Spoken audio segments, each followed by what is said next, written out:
over here tapping in with KWJT, Puget Sound from space. I'm over here with Corey. You're tapping in with Tavares and sliding with Solana. KWJT. Oh my goodness.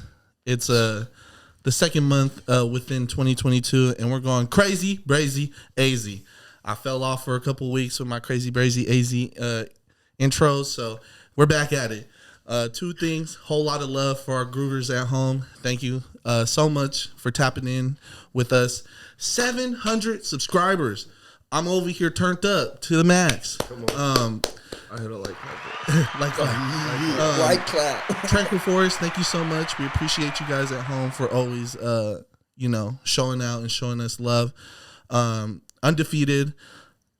You know what the deal is. And then without a further ado, very excited about today's episode. We got Jigga City up in the motherfucking building. Yeah, you already know. Jigga City, Rainier Beach Music, GGGOEM. We Welcome. here. Let's go. How are you today? I'm doing good. How you guys doing? I'm good. You guys good? I'm over here pumped, man. I'm not gonna lie to you. Yeah. Hey, it man. feels good, huh, Corey? You know, we had we were patiently waiting for this one. I was just telling you guys, man, every time I got a Groovy Tapes interview, something crazy happens, man. It's ridiculous. I had to make this one, though. Today was definitely meant to be. We appreciate you for coming down. I appreciate you guys for the opportunity. You know, this is my first interview, so we finna go crazy, talk about some things. Hell yeah, man. For all the viewers at home who don't know, man, this is really my gang. You feel me? Guy. I've known Jigga for very long. We're creeping up close to 10 years. I'm at 9, right? We're at 9 right now. Yeah. So we're at 9 right now. We're getting close to that decade mark, and it's honestly crazy and surreal, man. Like, few of the first, I would say first generation of artists that came under from the people who were creating music at the time, while we were all in school and kicking back, going to functions and things like that. So I think it's beautiful that we have Jigga here on the platform, ready to tell the stories. If you don't mind, Corey, I'm gonna let you go. I'm gonna start it off, man. Where you from, brother? You know, South Seattle, man. Rainier Avenue, Cloverdale Street, Henderson Street, all in between. Everywhere in the South End, really, though. All the way down to Franklin, man. Seattle, born and raised. Yeah. You guys know. That's it. I ain't from nowhere. Yeah. GGG. I asked the question because, I don't want to draw lines within the community, but I think it's they know it's prevalent that we just let people know that we're from places and we're proud. South Seattle artists. We're proud, and I kind of wanted to start off this interview with asking you how it was developing your sound at such a young age. The thing about me is I grew up listening to down south music, West Coast music. Dad used to play Messy Moore back in the day. I love Boosie and Webby. Bang, I even listened to a little New York back in the day. So my sound really comes from all over. I could rap like this, I could rap like that, I could go through the drill music, but it's really I gotta show love to Maker. For him to break it down for me, you hear the beat and talk. That's all you do. So getting my sound, it was really just feeling the beats, feeling, you feel me, whatever I felt. Oh, I hear this beat, it sounds like down south. That's how I served it. I hear this beat, I hear West Coast vibes. That's how I serve it. That's just being able to be versatile with my sound. You feel me? Make it show me you don't just got to be one type of rapper. You guys heard him. He singing on this song, then he's shit talking on this song, and then he's doing this on this song, harmonizing. So he really helped me with my style. I got to show love to Make a Million. That's my brother, Rainier Beach Music. Yeah, my sound just comes from everywhere, though. Really just, he helped me put it together and run with it. You feel me? I asked that question because we've interviewed few of the Rainier Ave Music counterparts. like Puka, Maka. Pook. We had Terry Hoover up in the building. On the hood, I like Terry's interview too. He kept it real. Shout out Terry, man. Yeah, Terry kept it real. He kept it real. I feel you. But my thing is, you're totally different from those three, and then the rest of the label. How would you attribute your use of like imagery? Like, where did that come from specifically? I know it might have came from Maka and like the rest of the guys, but you really have a way of saying something and telling a story, like a beginning, middle, and end to a story. So I just wanted to know where that came from. It really came from the streets. It was really, you feel me? Mm-hmm. You been there with me, 14 years old, walking Henderson, leaving school, this is going on, that's going on. So it's really just like telling where I come from. Where, like you said, I'm a South Seattle artist. I grew up out there. I really was raised in the CD though, so like I could tell you everything. Like there's so many stories I've been there. There's so many stories I heard. There's so many stories of people who's locked away and dead that can't tell their stories no more. So I'm just here trying to shed light on, like you said, trying to shed light on the neighborhood, shed light on the city, shed light on my people. That's all it is to it. Once I hear that beat, I gotta go. I got a story to tell. Really. So I wanted to ask you both, being that you guys come from a pre-gentrified South End, what is it like still like visiting? We always tend to ask artists this just because it's drastically different. It's like, and just it's hella different. But I still love it. Like I just found my brother Newski just died a few days ago. R.I.P. New. My brother New just died a couple days ago, and I was just so mad, so hurt, so in pain. And I got in the car and drove to the hood. Got in the car. I live in Federal Way. I drove all the way to the hood and just drove around, and it just calmed me down. So, like, it being different, it's you feel me? How they're trying to move everybody out, and they did it to the CD. Now they're moving to the South, and eventually they're finna make the rent in, and it's just gonna keep going south and south and south. We know how it go, and that shit's fucked up, but you still get that same feeling. It's still love. There's still the football game, the little league football games in the summer. There's still high school football games, high school basketball. Beaches making a run all the time. So you still get that same feeling. It's a little different. You feel me? It fucks you up when you really pay attention to, like, it's not the same no more. You used to ride the Ave and see all type of black people walking. You feel me? You used to feel comfortable. Like, people who came from New Orleans and down south where there's black people, they used to come to the South End and feel like at home. Come to the CD and feel at home. Now they come to the CD in the South End and be like, where the black people where's the black people at? Man, you got to go to Renton and Kent to come catch you. I would just default and just say Tacoma, just because like that's our most popular. You got to go to Tacoma. That's where they're trying to move us to. They're trying to get us all out of King County. Apparently, that's been like a 40-year plan. Yeah. I don't know if you guys heard about the Rainier Safety Project, but they've been doing this since like Rainier Safety Project. Yeah, they've been doing it since the 90s. It's really insane. I was reading up on it. Safety, that's a big word. Can you put us on? Yeah. Well, they've been running the Rainier Safety Project. I think it started around the late 90s, like 98, 99. But it was basically this act to refurbish the Rainier Valley. As all we know, all the viewers at home, we've been talking about this for almost like 80 episodes. But the Rainier Valley was one of the biggest red line neighborhoods in Seattle. They passed that act within the late 90s to where they were going to start building housing, and they were going to use our projects, which was like the Vistas, Yesers, Holly Park, all that shit. Like they're going to rebuild them. And what they're doing is they've been rebuilding these housing, and they've been spiking up the rent, which is a fateful equation into like eradicating the community. It's to answer your question though, about like how does it feel?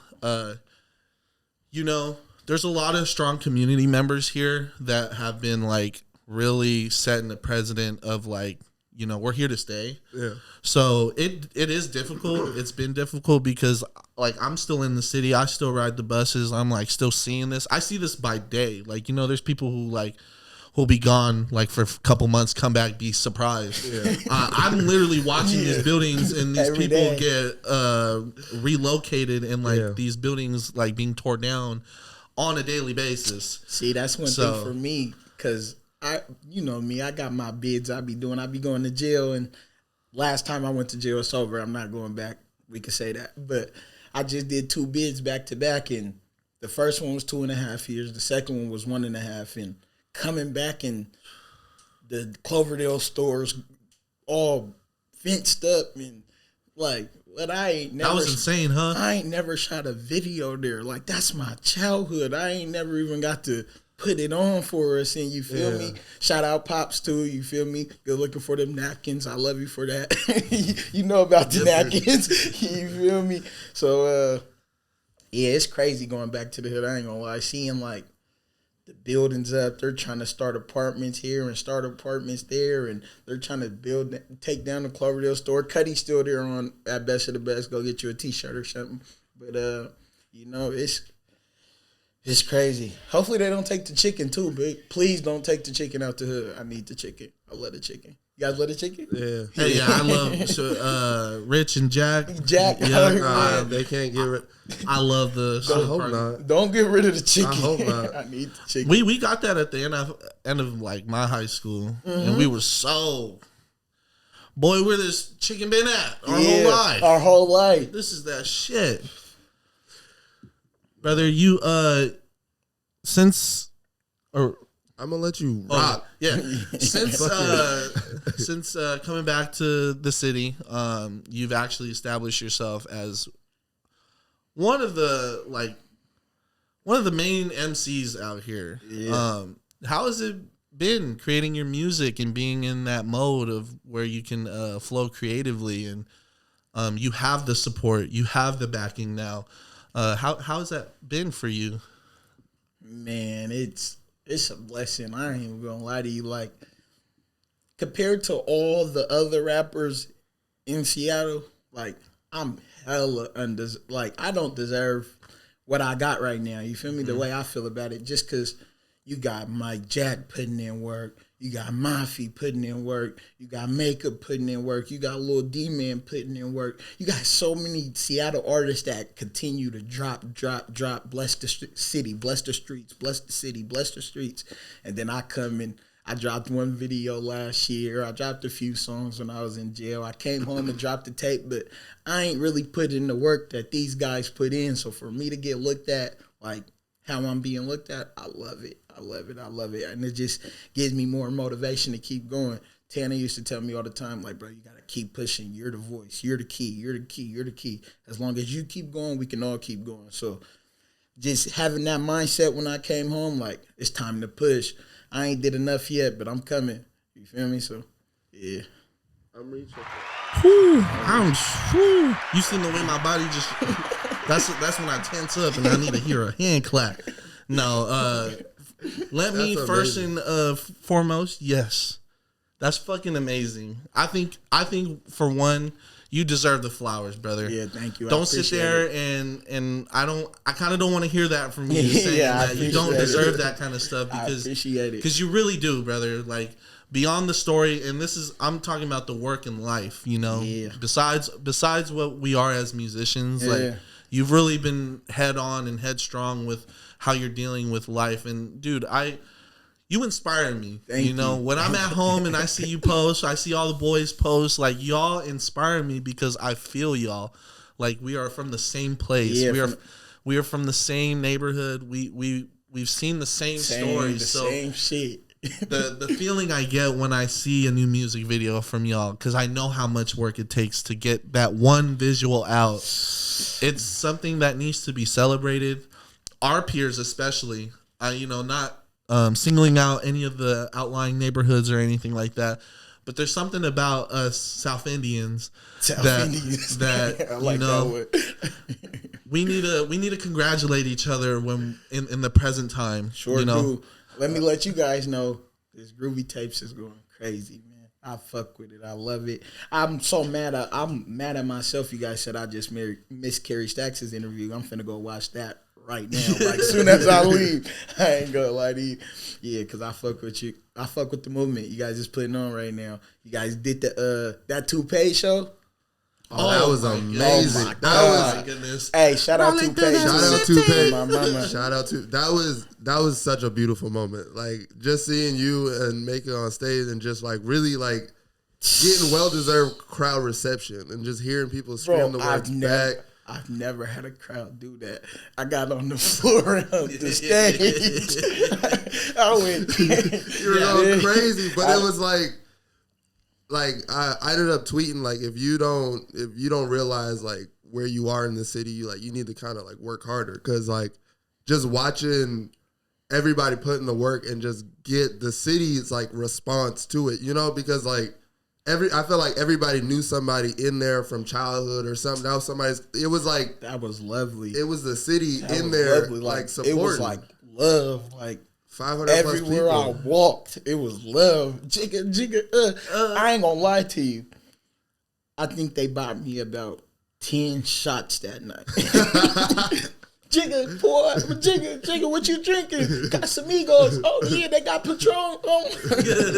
It was crazy. No, that was lit. That was a legendary night, man. My heart can't express it enough. Corey had to bring me down to earth, man. Like I was on one that night. I was nervous. I had the shakes because I'm over here starting the show without my co-host.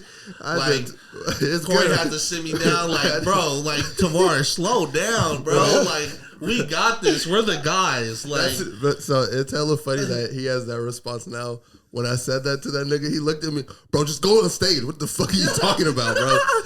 Get in motion, bro. In the moment, it's different. Bro. In the real moment, it's so fast. I couldn't, hearing him telling me to slow down, I'm still going 1,000 miles per hour. I'm trying to tell you, man. I ain't gonna lie, bro. I love the love that everybody gave that night. Like, even from my own people, like, Maka was the only person on the flyer from Rainier Beach. Yeah. Only person on the flyer. And for us all to be, the only person that wasn't there was TH. We on your ass for that. But we're on you. Yeah, we on your ass for that. But other than that, everybody was there. You feel me? Puka's blowing me up like, bro, I need to get there. I need to get there. Like, the love that we showed everybody, like, you feel me? When people got off the stage, they didn't just leave. Usually you're done with your show, it's time to go. Exactly. It's like we waited for Toupee. Like we're popping it. It's love in here. Bang, Tavares is on the stage. You're on the stage. It's like it's love. It's like it felt like home. I ain't gonna lie, bro. That was love. I love that. Yeah, we need to do another. You guys are a hard act to follow up. Hey. I was literally right after Maka, Jigga, and Mike Jack, bro. Going crazy. How do you, especially on my singing shit, I'm like, me and Ronnie. And I'm like, so ours changed the whole vibe in there, but it was fire. It was still fire. I was vibing. Bro. There was one, like, I was trying really hard not to call it. There was one lady in the crowd who was really in the middle talking shit. I was trying to not talk shit to her while we was on stage because I'm like, that's hella unprofessional. But the bitch had Tavares fucked up. I'm not even gonna hold you. I'm hearing her say next on stage, like, bitch, if you don't shut the fuck up and enjoy the show. My guy's trying to put on a performance. Good, because I was about to turn up for you. Hey, that's crazy. I didn't even hear her either. I was right there in the white crowd. boy in the front going stupid for every set. No, shout out to him. The 12-year-old. The 12-year-old was he got on the stage with me. He started fucking it. The 12-year-old was going crazy. He went dumb that night. He came in after the show was over. They was looking for their dad. They was waiting for their dad to come out. And he came and showed me some love. Like, man, I appreciate you for pulling me on stage, man. I listen to you guys all the time. You, Mike, Jack, Maka. That was love. I'm like, bro, he's 12 years old. My little brother's 12. You feel me? I thought he's the only 12 years old that like my music. Nah, they fucking with it. I appreciate it. The youth is behind us. Yeah, no, like for real. Maka pointed that out to me though. He's like, bro, most of the people that listen to our music are minors. Like we have to, the way we talk, you should say something to, you know, I'm trying to tell a story. I'm telling a story. It's not negative, but there's a lot of negative things that went on in my lifetime that I have to talk about. Yeah. You feel me? And I try to, he got me to think about, you got to shine light.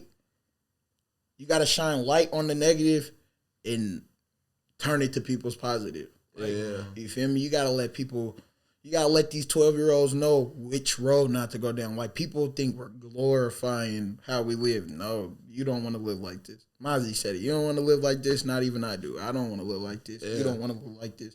This is not the way people should be living. I'm trying to change my life right now and go the music route. So listen to these stories, hear what I got to say, listen to brother, listen to him, listen to Tavares, listen to what we went through as kids, listen to what we went through now, what we're going through with females in life and not just the streets, and take from it and progress off of it. So for him to say he listens to me and he's still finna go to school on Monday and still try to get all his grades in and still listen to me while he's at basketball practice. And I love that type of shit, bro. That's love.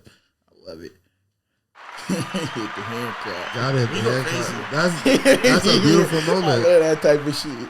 Nah, you deserve it because like so I discovered you on accident. I was so I was listening to Tanaa and I don't remember. Huh? Wild Gorillas or Groovy 90s? Groovy 90s. And I'm just like, I'm playing the project and I'm just playing it and I'm just like, and I get to your verse and I'm just like, who's this? And then I'm just like, all right, now I got to do research. And this is before Tavares was playing you here and just like, I was like, oh, okay, Jig. And then I found out that you were in jail at the time and I was just like, damn, like that's a. Yeah, he was pressing me. He was pressing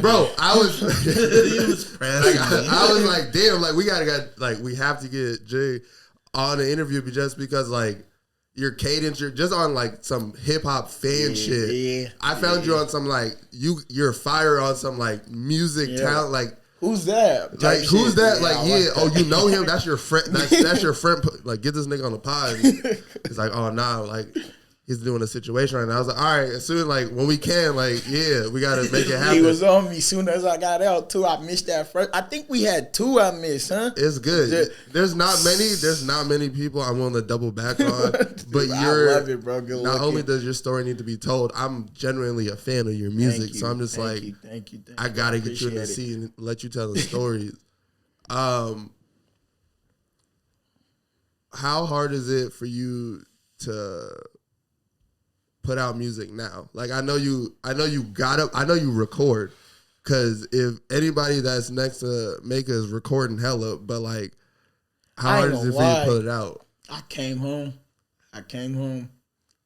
The whole time I was in jail, Maka's like, I ain't gonna like say none of the homies was answering my calls because I really wasn't calling. When I do my time, I be locked in.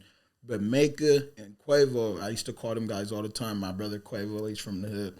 But I used to call them guys all the time. And Maka, every time I call Maka, he was like, bro, I'm finna drop this slap. Bro, I'm finna drop this slap. Ooh, bro, in the hood, distro kid, I'm finna drop this slap. I ain't never had no distro kid. I ain't never had nothing to drop my music.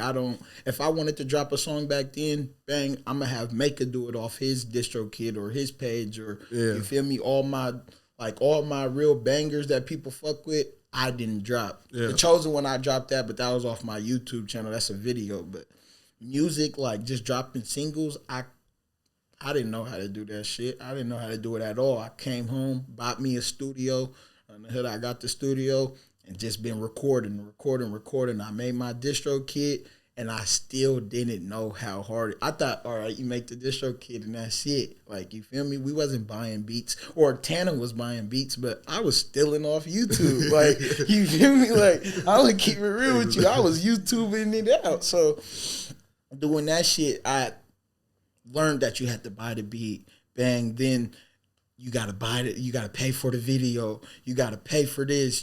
If you want good promotion, Tanaa paid Say Cheese for an Instagram post for the Chosen One. Yeah. You feel me? I didn't do that. So when I came home and had to do it on my own, I'm like, fuck, I gotta pay for promotion. All right, I'm gonna skip this promotion and do it the next video. I don't got it like that right now. Like, it's so hard. It's hard to drop. I ain't gonna lie, to consistently drop. Yeah, it's hard. It takes paper. It takes patience. And it's like fucked up when you drop something you know it's hard, but you didn't put no promo behind it. Yeah. So everybody's not fucking with it like they should. And it's not that they're not fucking with it, it's that they ain't heard it. Yeah. It ain't came across them yet, you know? So I've been trying to stay more active on Instagram and stay more active on social media, just so the more active I stay, the more they'll see my face, the more when I do drop a video, it'll come right in front of them. Yeah. You know what I mean? And then I'm trying to focus on promotion. But I ain't gonna lie, it's hard dropping music right now. Like, make that shit look easy. Mike Jack make it look easy. Mafia make that shit's hard as fuck. It's hella hard. I ain't gonna lie to you. Don't let me hold you. I'm gonna tell you, it's hard as fuck. But when you got the passion for this shit, like when you really got a story to tell and you really love music, like you said, I'm a hip hop fan. I don't.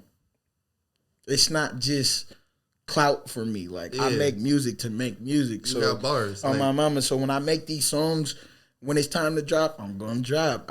When I have the chance to drop, I'm gonna drop. But it's hard. It's hard as fuck. Nah, I always say like I always interview artists, but I was like, I would hate to like have to be an artist just because you guys deal with a lot. It's like it's a lot easier being in the media and just like doing my research. But no. I feel like for me, like, because you got to be creative and you got to be authentic to me to be like a standout artist today. But interviews, like, you know. Tough. It's tough. Don't. Yeah, I thought of very straightforward. Yeah, it's tough. You guys make it look easy. So you guys' support and being a part of a team has made being a lot easier. Yes, like the integration to media like easy. And I say easy so lightly because this shit's hard as fuck, boy. I'm not gonna lie to you. Like I don't carry a lot of like the hard loads, you know. I'm not the one editing. I'm not like I help set up during the interviews. I try my best with social media and our social media presence for Groovy Tapes. But even within that shit is fucking tough. Like social media by itself is just like fuck. You got to hit Instagram. You have to hit Instagram first, but then you can't forget about Twitter. Then you got half of the world still stuck on Facebook. Then you have to hit all these sites, and then you got the music promotion sites that if you take it serious, you got to hit those too. Yeah. So it's like, oh my God, bro. Like anything you do involve music. It's like, all right, we got to put the work in. Like that's all it really is. Whew. That shit's tough. That's some real isms, man. I kind of wanted to, let me preface this by, saying you don't have to answer. But I just wanted you to describe Tanaa to the viewers at home. We have a lot of like new viewership and a lot of like new fans out there, but I wanted to get someone's, how you thought about your brother. Loving person, bro. Real genuine, wholehearted person. Like, you feel me? Like, I can't even explain, dog. Like, that's my brother. He like, I ain't gonna lie, I came home. I went to jail that first time. Me and him got caught up in some shit. Bang. So when I went to jail, you know how it is. Like I said, I'm trying to call him. This first time. He's not answering. He's going through stuff. And like, I kind of feel like he left me. You feel me? Like, dang, bro, he left me down. We got booked together. Where you at? So I'm holding a grudge for 2 years. But he's in and out of jail. He's going through what he's going through. He got a baby. Like, he was only 17 when we got booked. I was 18, so I went to prison. He went to juvenile. So I was just feeling so tight. I felt some type of way, like, for hella, but he didn't have it. He didn't have it. He was down bad. He was going through it. And when his situation changed, I got out of jail. He had 2 chains on his neck. He came and took one off. Usually, like, we let each other wear each other's chains. I'm like, oh, you gonna let me wear it? He's like, nah, this is yours. Bang, he pulled out $1,000. He's like, I'll give you some more when I get home. Bang, we goes to the studio that night. We're at the studio. We're at Pyramid from 11 p.m. to 6 in the morning. Bang. Then he's shooting videos. He's paying for videos. He's paying for studio sessions. And I used to be like, bro, you're like, I heard his music and was like, damn, you got better. I'm like, you're finna make it, bro. Like, he's like, no, we're finna make it. He's like, there's no me without you, bro. And he pushed it like real genuine cat, bro. Like, they don't make him one of one for sure. One of one for sure. RP Tanaa Money. Love you, brother. Thank you for sharing that with us, brother. I really appreciate that. You know, a lot of people don't know the Tanaa TV days. Yeah. You know, seeing you two rascals at Rainier Beach High School in the hallways acting a fucking fool. Real gig originator. I hope you guys know at home. Some of the real gigs always like, ooh. Hey, Tavares used to walk through the hallways and hit one. Like, I remember with my guitar on my back. I'm telling you, the freestyles that would go on at that school. Bro, I remember. I was there. That shit just, I hold that stuff so close to my heart because, like, look at us now. And we never get those days back. So you just got to relive them. Got to think about them often. I love them hallways. Those are fun times of my life, man. Real fun times. What was Beach like? I just wanted both of you to expand. I know you touched on a glimpse of it, but like, what was it? What was Beach like during your guys' time? Because like, not only like you guys like ran it in sports, like you were in like a real golden era of like. Oh yeah, we was in the baby boy, exactly. KP, like Shaquan Aaron. Yeah, that's crazy. Like Shabazz, like oh my gosh, Shadid was different. Khalil. Shadid was different. Like, I ain't gonna lie. When Khalil came like with like Khalil was there with like a suave. I'm not gonna be like my brother. Yeah, you feel me? My brother's lit. He came with a smooth little. Bro, Shadid used to be in there going crazy. Shadid's on the bitches. He's walking with the hood niggas during break. He's coming back. Smoking with the stoners. And then going back to the school. Going to practice. Oh, my God, bro. Yeah, Beach was lit. Like, it was a real fun time. I was a freshman on the football team. And, like, you know me, I'm a likable person, lovable person. And the seniors was fucking with me. Like, fucking with me. I remember one night after a game, I think we just won. We just won the game. And they're like, Jigga, you riding with us? I'm like, riding with you guys? You guys don't never invite me. Like, I'm a freshman, bro. I'm 14. You guys are 17, 18 years old. They're like, nah, come on, come ride. And it was just lit. Like, yeah, Beach was lit. I think it was it's one of the coolest places on earth to me. That's like a very strong bias. You know, I've grew up in Rainier Beach my whole life, and then going to the high school was. You guys were lit. You know, our faculty would call it the crown jewel of the South End. But to be in a spot where 500 students, they're all black and brown. We had our like our white populace, but there's like, I feel like 10 of them, bro, and they were seamlessly blended in within the crowd. So it's like like they weren't even there, but we knew them. Like they knew what's up. It was a beautiful time, you know. Athletics was at a high, like, just the culture there, you know. You just had this moment. I can't explain it. Free snacks. People, you know, what's the store? SARS. Free snacks. Oh yeah. You know we had free snacks. To this day, y'all put that. It was over. Yeah, there was this one protest. We had a walkout, and it was during this time. I remember that. Yeah, I remember kicking with you news afterwards. We hit the news, but yeah, they said over 50 students went inside SARS Marketplace and just basically looted the place, and then just walked out. I had them run out of high chew so many times. I used to be, I ain't gonna lie, fourth period, right after, fifth period, Spanish class. But you in Spanish class with me? No, not I don't Fifth think period. so. I don't I didn't think take so. Spanish. No, it was a matter of fact that was Danny. It was me and Danny. Bang, 5th period Spanish.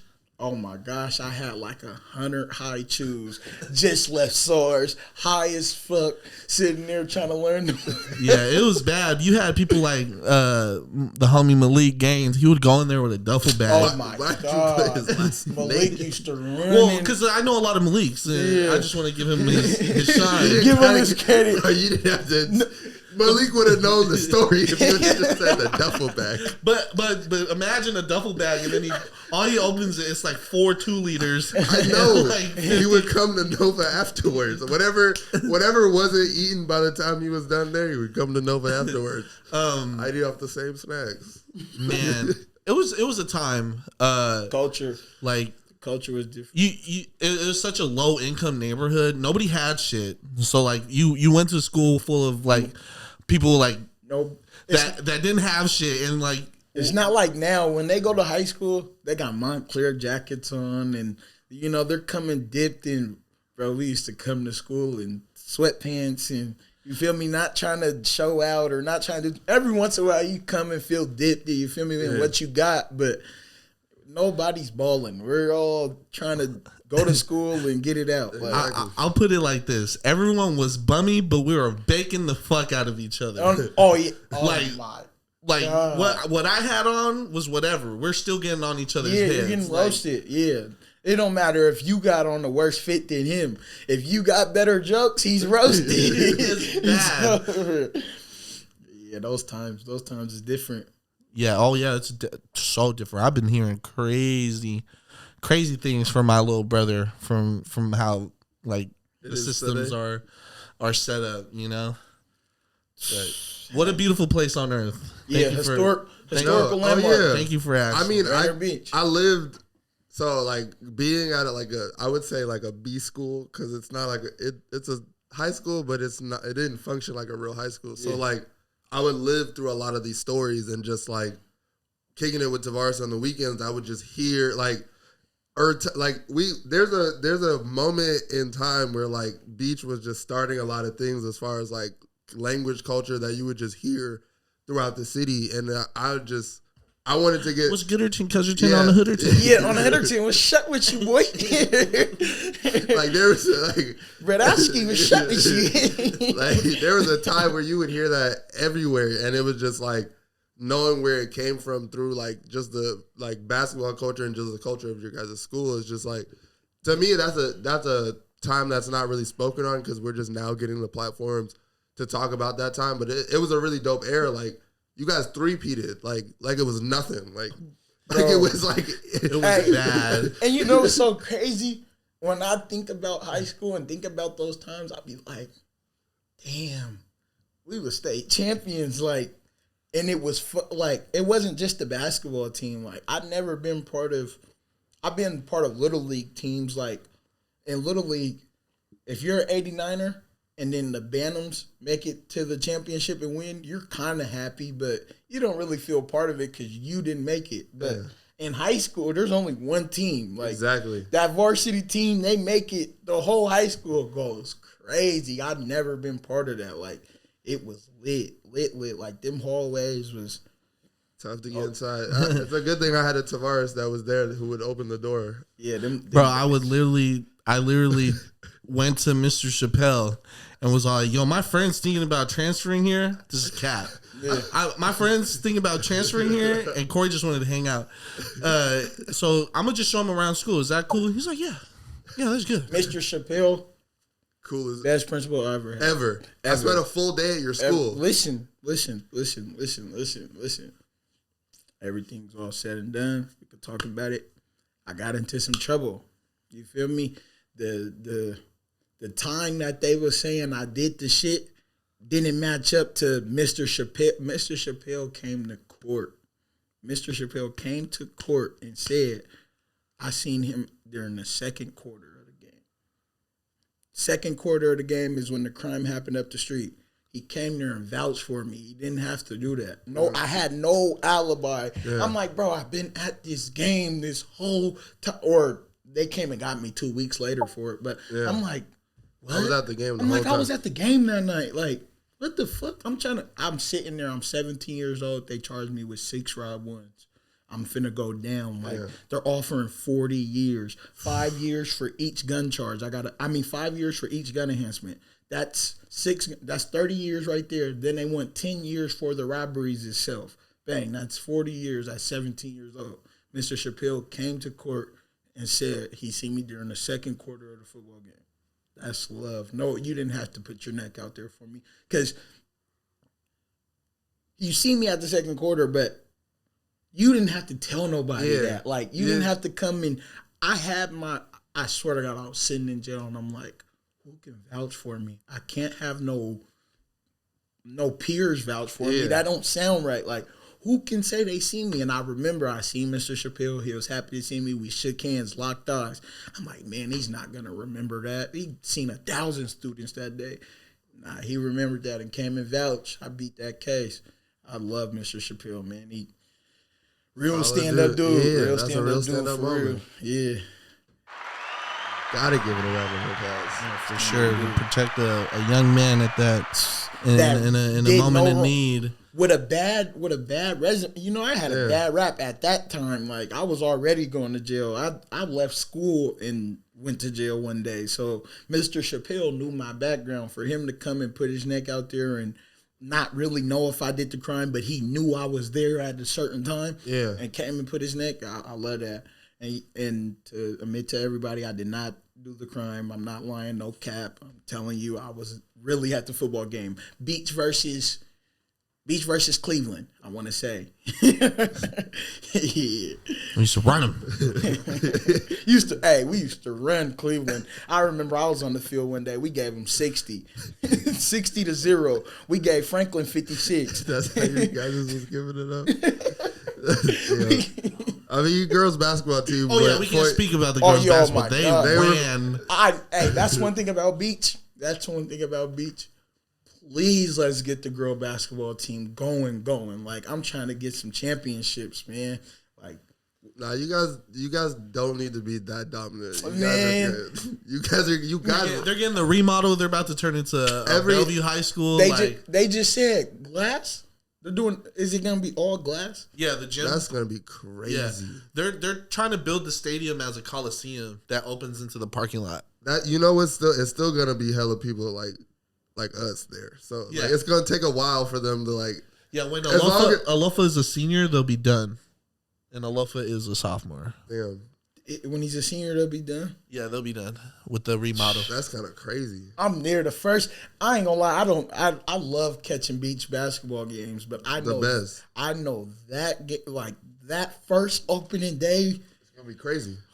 You don't see Jamal in there in the cut. You don't see Jamal there. You don't see Baby Boy there too. They're all gonna be there. They're in the cut, just like KPJ. He's gonna pull up. Crazy. Hey, KPJ, you know what's so crazy? Because Baby Boy went there. Like, you know, he didn't go there, but he played for the basketball team. He had online schooling or whatever, I think. I don't know. But I know, like, he never, like, really walked the hallways. You know, he went to school somewhere else and came and played basketball. It was like half a year. Yeah. He wasn't in. He really wasn't in the classes like that.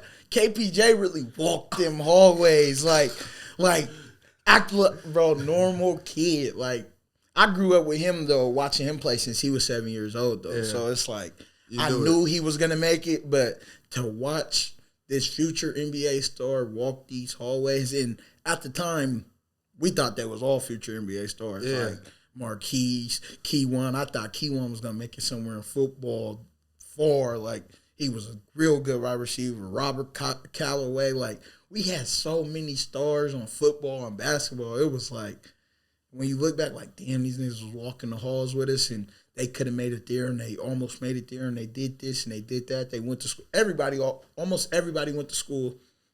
That shit's crazy, bro. Yeah. Like, and little did they know that there was future MCs up in that motherfucker too.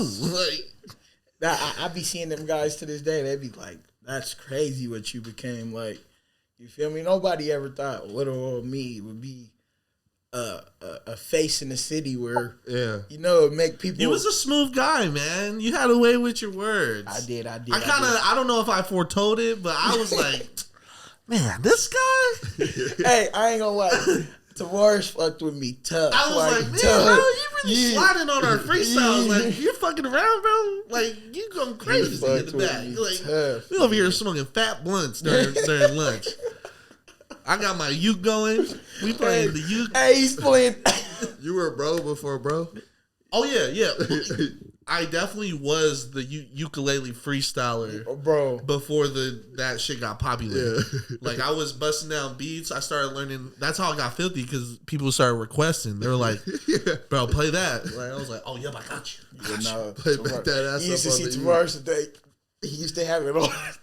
You got peeled for He's that. walking through the hallways, like, trying to play with the strings, and I'm like, this guy's different. It's bro. And you got 5, bro? Hey. Yeah, we're on it. That is the famous beach line. You got 5, bro? Like, I'm talking about somebody's asking you in the middle of science class. Like, bro, you got 5? Like, yeah. Like, all right, I already got one rolled up. Just give me the 5. Like, I'm bro, prepared. I was just waiting for the 5. We're in Miss Arnett's science class. You talking about I'm fucking tweets. dead you brought on Miss Arnett, bro. Oh my god, bro. She used to watch us walking in late from class, high as hell from the top. Bro, cause her class is right there on Henderson, like, and she got the glass view at the top, so she could see you walking down Henderson, like, you know. So I used to come from the cut. My first period class was Miss Arnett.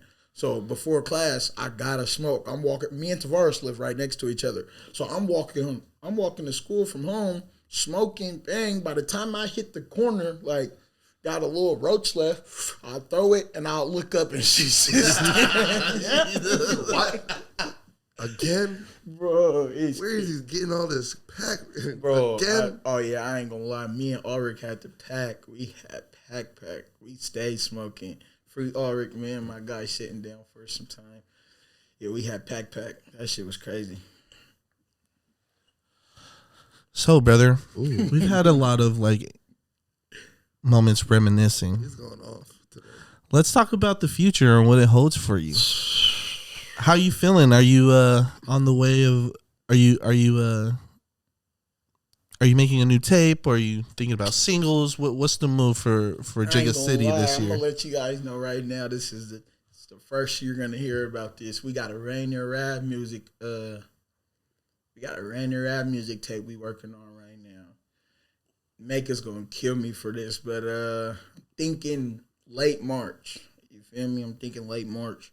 Me, Maker, you're gonna hear Terry on there, you're gonna hear Joe Jenks, you're gonna hear Puka, you're gonna hear I think we got some Tanaa for you. I'm gonna still try to work it out with his mom, you feel me? We gotta get all that situated. Any Ralph? He's a spitter. That kid right there, I ain't gonna lie to you. Joe, like, when you listen to Joe, you be like, oh, okay, he gets me in my mode. But Ralph, like, them two right there, me and Maker for sure. Like, I just feel it. Like, and then you got Puka, who he's pushing it. Oh, he's pushing the movement hard, like Terry used to. Like, it's good to see the next generation of Rainier rap music. Like, me, Maker, Terry, Maker and Terry, they started this shit like years ago. Yeah. So when I really was Rainier rap before they dropped their first song. So I really consider myself as one of the originators too. But them niggas started that shit and really, like, bro, the future. Yeah, we gonna drop this Rainier rap tape. We got the Rainier rap tape coming. I got some videos coming, or not coming, but I got some videos I need to shoot. Yeah. And then I'm gonna drop those. Still working. I'm in the stew. Like, you know, I'm trying to get into, like, doing more interviews, showing my face more. Like, somebody just told me the other day, you're the only rapper, and this ain't against other rappers, this is somebody else's opinion, it's not mine, but you're the only rapper that on a daily we can see. You know, other rappers, they be focused on life. Like, I'm still in the thick of it, like, thick of it. Like, you feel me? Last night I was just at Thomas Street Warehouse. You could have came and touched my shoulder. I'm there. Dudes is walking up to me, bro. You talk, you got spit, bro. Keep going. I was on the phone with Mafia D last night. He's like, bro, you're the hardest nigga out right now. I'm like, nah, bro, we're hard. He's like, nah, fuck that, fuck that, fuck that, fuck that. I think they was shooting a video or something. Him, Mike Jack, I seen kind of goof in the snaps, but he's like, fuck that, fuck that, fuck that, fuck that. He's like, no, you're the hardest nigga out right now. You're the hardest nigga out right now, Jigga. I'm like, bro, that's love. Like, just to see people and they like the movement, so I gotta keep going, bro. I'm dropping, I'm coming. 2022, I said I wasn't gonna let nothing hold me back. I've been dealing with hella shit. Yeah. I'm still coming, I'm coming. This year, you're gonna see a lot of me. Sure, I owe the people. I'm glad. Let me. I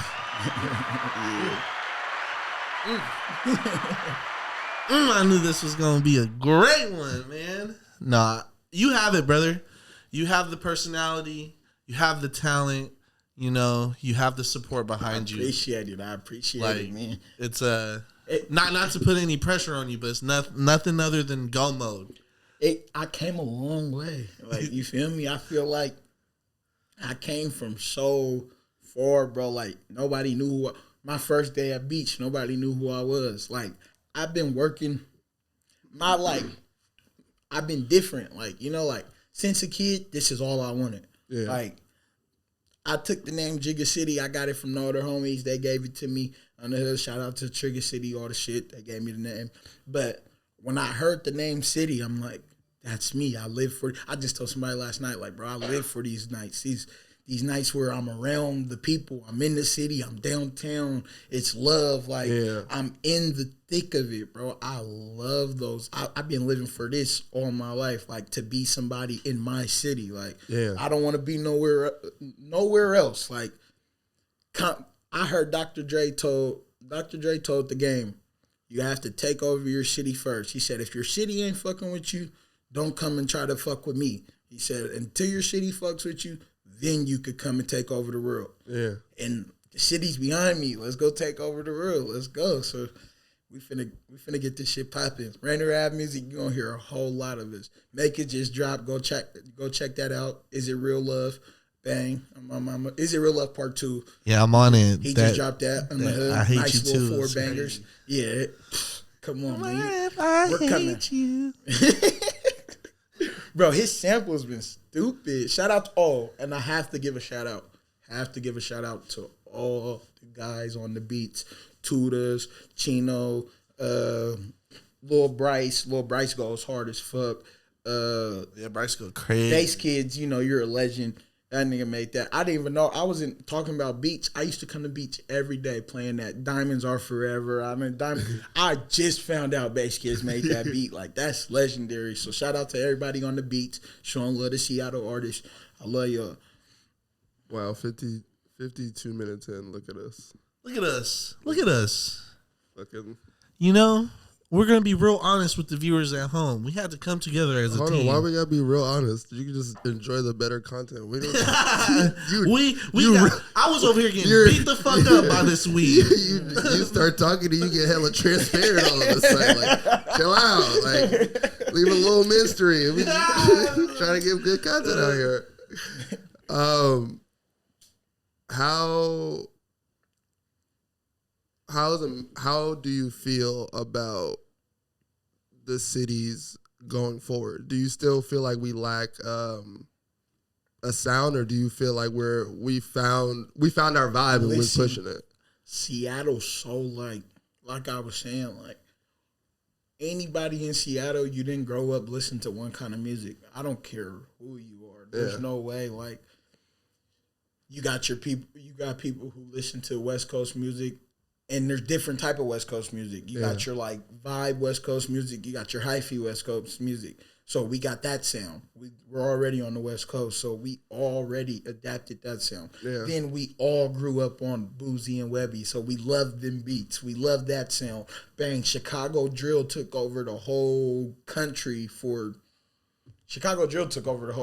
about like 2-3 years, easy during high school. So we have that sound. Bang, some people like New York, what New York's doing right now with the New York drill music and the K-Flock and all that. So we have that sound now. So I think Seattle doesn't have a sound. Like, we have multiple sounds. Like, we're we're like so versatile in our city right now with our sound. You could play 5 artists right now. Yeah. Or 5 good artists, 5 real artists. Like, Yeah. you know, the real artists that are dropping music, who take it serious, who, you know, because everybody want to sound like EBK J-Bo now. Everybody wants to sound like Slow B. Everybody wants to sound like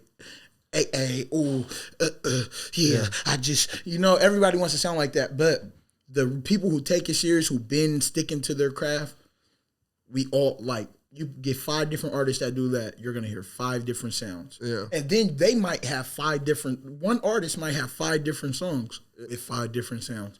Like, Seattle's so versatile, bro. I love it. I ain't going to lie. The sound is versatile. It's not just one thing. No, it's very unique. Yeah. Oh, sorry, brother. No. I was just going to say, you're like the first person to say it in that way. Yeah. Usually someone comes up, or I've heard people say that just made me laugh. The versatility is kind of an issue from me speaking. It is a knock, but I love it. It's very Washington. Like everybody has 2 talents. Like everyone here has like 2 plus. Like you can do this, and you kind of good at this, but you don't really fuck with that thing. Or you're filthy at something, but you don't fuck with what you're filthy at. You want to be filthy at this other thing. Like, you know, a bunch of niggas that could draw that hate drawing. Cannot stand drawing right now. You can ask them to draw something, it's like, fuck no, bro. But you catch them sketching, bro. This you? Oh, yeah. You know, I'd be like, but like, you know, I make beats though. Don't fuck this drawing shit. You know, I'm nice with the beats, by these beats. So like, I don't know. Outside, like, the more it develops, there will be a sound that is championed. Like, eventually we will find something that conquers. For a while, it was that Jigga sound. You know?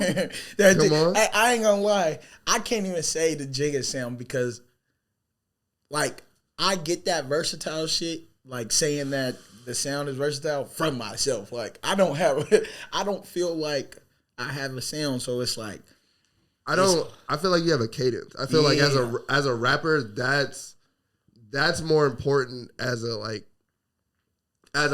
rapper, as a spitter, like someone that can freestyle. It's more important to have a certain way you say things, a certain way you double time, or you may hit where you find your pocket. I feel like that is your secret, and that's something that is not really practiced as much here. And you're really good at it. Like you can hop on a bunch of different beats, but you sound the same. Your voice cuts through the same. You know, it's not. The thing with Seattle right now is everybody's like scared to talk to the mic. Like, you know, everybody's getting on there and they're putting on, not everybody, but most people get on the mic. The people who don't take it serious. The people who just want to get who are just starting to take it serious, but like they want to rap, they want to get into it. They get on the mic and they're scared to talk. Like, when I get into the booth, I have a conversation with the mic. I have the words that I know I'm already gonna say. It's already. You feel me? I already have my words. Now, when I get on this beat, I'm talking. I'm not trying to say it like nobody else. I'm trying to say it like me. So when I'm talking. I'm having a conversation. Just how you would talk to Tavares and he'll say something funny and you'll look at him weird like, did you really just say that? You gotta put that in the mic. Like, when you say something funny, laugh. When you say something serious, get serious. When you say something, you feel me? When you say something that relates to what you're saying, have your voice do that with you. Like, people just get on there and say something funny and then don't laugh, be hella gangster. Like, that was a funny bar. Like, you should have giggled on your ad-libs or something. Like, oh, no. Let me hit that, Tavares. Let me hit the wig. I got you, brother. I had to fix it for you. That's a great point of view. And I feel like that helps with, like, knowing how to make music, you know? And it just tells that, like, how you see it. To me, it just tells how you personally break down music, and like just knowing where, as a listener or as an audience, where you would want that kind of comedic relief, or understanding where it's like, oh, I said something that's funny, I need to add some laughter to it because that shit made me laugh in the booth. You know, like or it made all the homies laugh. I came out and niggas was dying, and it was like, oh shit, that was really that funny. Real like, shit. so I gotta add that element to it to really tell the story. So No, I'm gonna keep it real with you. One thing I have to say is though, I've been trained for this, like to be like doing this music shit my whole life. Like, yeah, you know, my dad used to have me around his homies. Well, just spit a freestyle. Spit a freestyle. So I used to be 5 years old, 6 years old with nothing but 30-year-olds rapping. And they're thinking it's hard. So, you know, my peers are definitely going to think I'm spitting. Then my auntie, we used to have this, me and my cousins used to have this group. We used to call each other the West Side Brothers. I don't know why we never lived in the West, but we called each other the West Side Brothers. And she used to get us on dancing. Like, when you guys get on the stage, you guys have to be choreographed. So we used to dance in place. Yeah. That's why in every video you see me, I'm gonna hit it. The shows, I'm gonna hit it. I'm gonna fuck it up because that I was molded to put on the show. Like, you feel me? So I'm cheating. Like, don't think you can get in and just do it. I've been doing this shit all my life. Like, all my life. I was bred for this. I'm trying to really make it somewhere. So, you feel me? Everything I learned from everything I learned from everywhere, everybody's doing, I try to take it and keep going, keep pushing it. It's just all about learning your style, learning your craft, and then taking what everybody gives you and running with it. Yeah. That's all it is. That's fine. It'll be a classic. Oh, for sure. I can feel it. We just put on the classic. I can feel it. Surely it is. Always a classic, honestly. Always. Come on. TGT. Another one, though. Yeah. Another one. Another one like the other one. For real. This is smart, dude. If you don't mind, before I take us out. I mean, you know, you do take us out, so if you got a question, you got Yeah. Do you have any advice for any young aspiring artists or just people from the neighborhood on how to keep it moving and how to keep it pushing? Man, my fault. One thing I can say is don't get stagnant. Don't get stagnant. No matter what, like I said, it takes money. But if you don't got the money, figure out how to do it without the money. Like SoundCloud still works. There's still I got little homies on BandLab. I got little homies that got GarageBand on their iPhones. Like, if you can't pay for a studio session, there's ways to record. There's ways to keep going. And not just on music, like whatever it is. Like, you feel me? If you want to get better, if you play sports, football, basketball, anything, like, you got to put that work in and don't sit there. Okay, you're already a top prospect for basketball. Everybody's looking at you. You're in middle school. All the high schools is looking at you. But you're sitting at home and you're bored and you're just sitting there and it's the summertime or something. You're not doing nothing. Get to work. Go hit the gym. Go hit the field. Go hit the sand. Even if you can't even transport, you can't get nowhere, go outside and run down.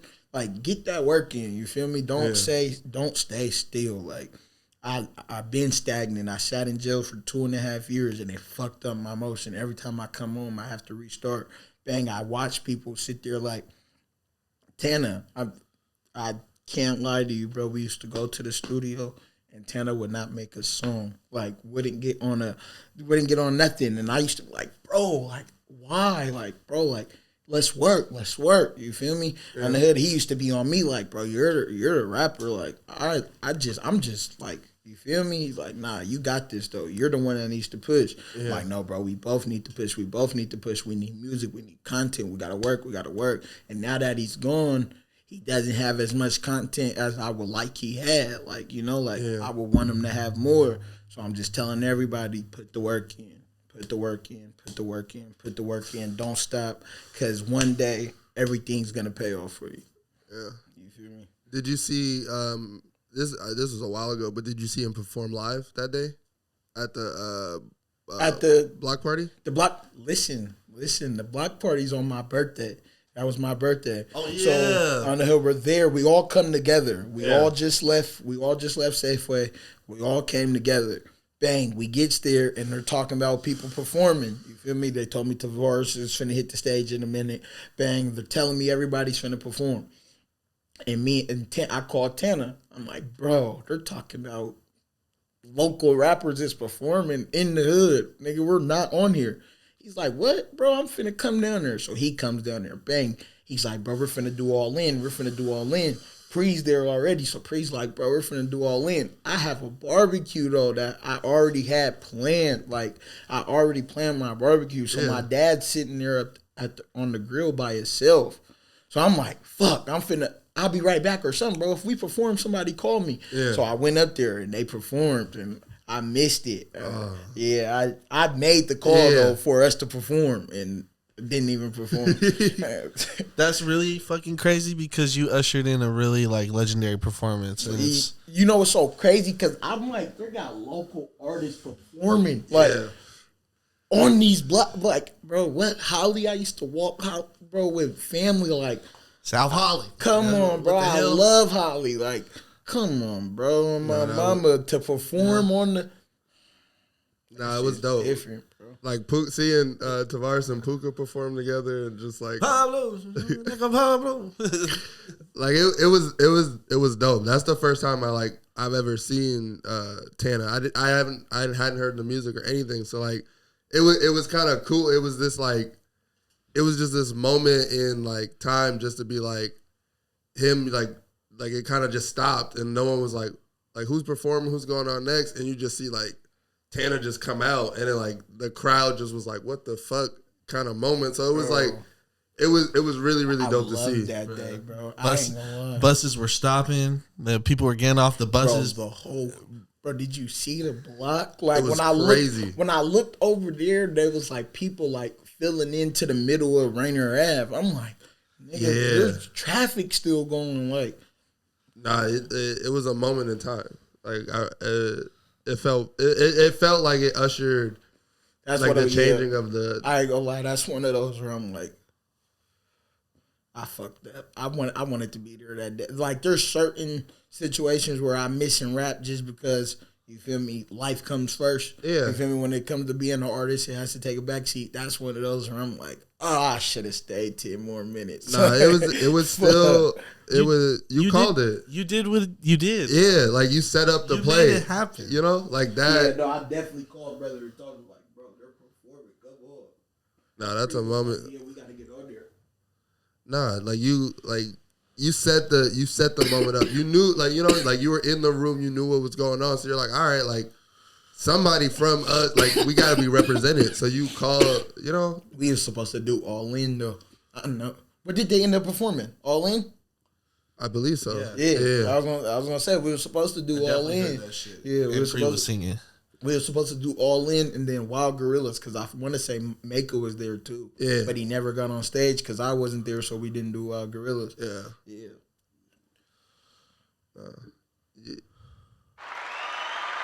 You know? That was a moment. That was a moment. That was love these moments on the Groovy And you know Tapes. what's so crazy? It doesn't get blew up. Like, you feel me? That picture of him is there, but nobody really talks about that day. That was a big day. Like, that was major. That was major. Like, I ain't gonna lie. I discovered like that was for me. That was really finding out what was going on in the city. But that's what it was for everybody. So it was like nobody knew the words really. Some artists didn't even know their own lyrics. Exactly. You feel me? Like a lot of people didn't perform those before. was new songs. Like nobody really knew them songs. So to turn around and see like where it got us, it's crazy. With this last show in December, Toupee show. Yeah. Like, come on, Toupee just started making music around that time when we made that, or I just heard of him in 2019 when we had that show on Holly, the block party. So for it to come around this 2022 or 2021 December, and he got people rapping his lyrics everywhere. We got people with makeup going crazy. I did one song and they loved me. Wait, like, crazy. You feel me? That type of shit right there. Mike Jack's going dumb. He shot the video on the low and didn't even tell nobody. Like, it's crazy, bro. Nah, it sets the tone for the future for sure. Like it's definitely being like written that we're making those steps and strides at least like to get local backing, to get bigger backing. Because if you can get money in your own city off of your artistry, you can definitely figure out in other and bigger cities where the bag's going to be bigger and definitely more worth it. So I feel like we're ushering in times where like artists can really get on stage and like show the people that really listen and rock with them their art. Yeah, for real. I ain't gonna lie. That little showcase was so lit. We've been thinking about doing one. But you feel me? It's like you said, you need the backing, you need the people behind you, you need people to really believe, because venues don't. It's not just easy to come by in Seattle, like, Nah. especially for the local music. Like, they're like, no, we're not finna be doing all that. So for us to put on good shows and clean shows and keep this shit going and keep this shit moving, let's keep this. You feel me? Let's keep rocking, and that's where it comes to like the politics, like the city coming together on certain shit. Like, you guys don't gotta see eye to eye, bro. I don't care. There's beef in the streets. Niggas funk every day. Like, that's what happens. But we're all coming together to push this music right now. Yeah. So if you got a problem, stay at home. On the hood, this is all just for the music to get this shit further. This is for the city. This is not for the gang. This ain't for me and him. This ain't for clout, nigga. This is for the city. Like, this is what the people want. They buy tickets to come here. Like, nigga, you're finna fuck up what we got going for the city. On the hood, the politics is the politics. Catch us later, catch us earlier. I don't care about it. But on the hood, while we're at this show, don't start nothing, because we will shut this bitch down and fuck up everything. Yeah. Like, you feel me? Like, please, let's just push this shit for the city. It's for the city. That's all it is. The city guy. I love the city. You feel me? Good Lord. KWJT, you've been grooving with the South. We got Jigga, Corey, Coy, Solana.